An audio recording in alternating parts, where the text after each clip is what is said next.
So here we've got a 960 field cultivator. Very straight. It's got a 5-bar spike hair on the back. They took, when they hauled it in, it come from ways away, and they had these folded in. So we just folded them all back out. Some of them we've got the bolts for, some of them are missing, all right, because they were probably tough and they broke them. So we had to need a few of them bolts. It's got good sweeps on it. It's got like 7 foot on each side of the wings, and then a 12-foot base. It's in pretty decent shape. It does have non-factory welds right here on the frame. You'll see in both sides right here.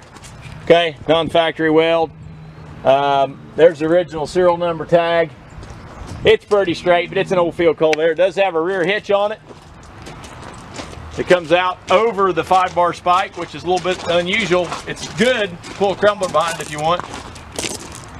But we just got a lot of this kind of stuff. We're going to sell it absolute on Tractor House auction.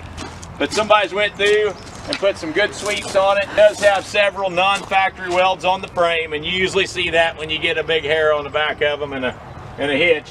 Here's another one right here. I'm going to show you this. Non-factory weld. I think they've reinforced that on both sides in the exact same place. So it should be ready to go. Looks like they did a good job of patching that. And it's come out of Illinois. It's got walking tandem wheels, hydraulic wing wheels.